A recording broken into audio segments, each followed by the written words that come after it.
Hey gang, here to talk about day 4 of the core challenge. I hope you enjoyed those monster kicks and the bird dog thing and the balance hold.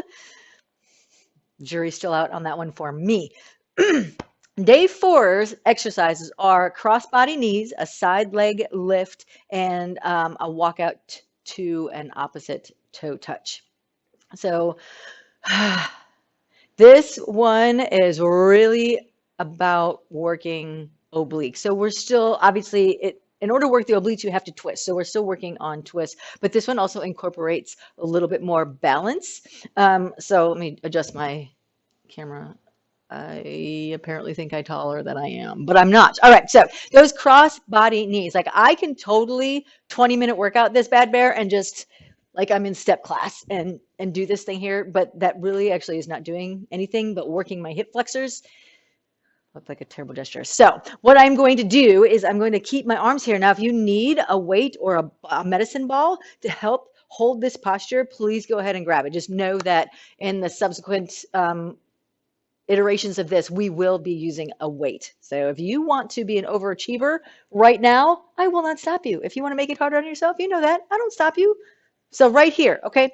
Now, if I bring my knee high, I don't really have to do anything with my body, right? So I can totally just bring this in and I will get work. Don't get me wrong, right? This is like doing a standing bicycle, okay? But what I am going to do is I'm going to make it harder on myself by only lifting my knee to my hip height. Like, I love black because it's slimming, but now you can't see what I'm doing. So I'm only going to lift my knee to hip height, and then I'm going to bring my opposite elbow down to my knee. So now I am not only rotating on my spine, I'm taking my body offline and out of that plane. So it is a greater challenge on my balance. Does that make sense? Hopefully it does. So again, knee is only coming up to hip height. I'm going to rotate and then crunch. I'm not letting my arms down. I'm not tilting. If I had a weight, I'm not tilting it anyway. I'm still maintaining an upright posture with my hands. Make sense?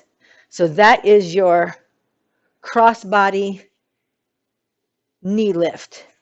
Now, your side leg lift, okay?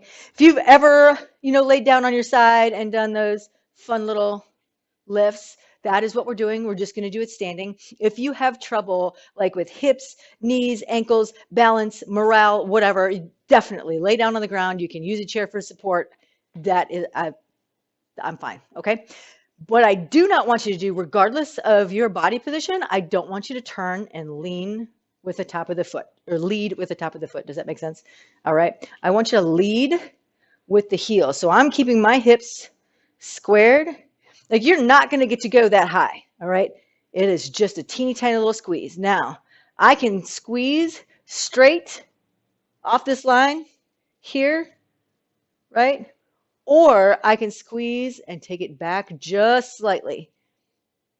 I'm not even at like a 45-degree angle back, all right? I'm at like a 30-degree angle back. So now I'm not only working my TFL, that's this thing right here, this little saddlebag, I am getting more into the glute muscles.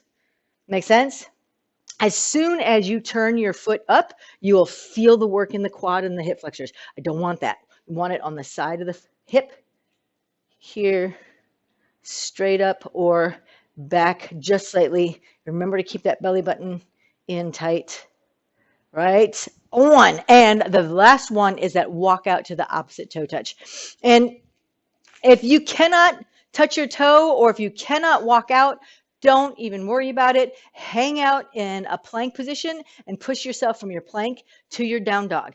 All right? Or you can do this elevated, right? So I can be like on a counter and I can reach down, touching opposite toe.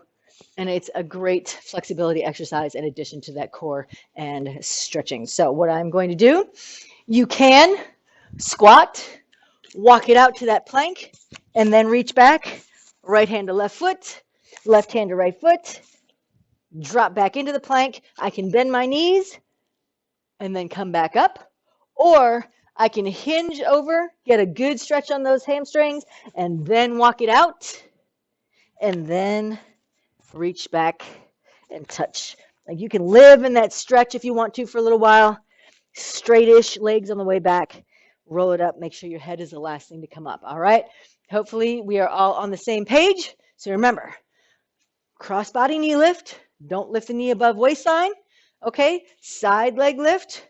Lead with the heel, not with the top of the foot, and that walk out to the opposite toe touch. Let me know how y'all did.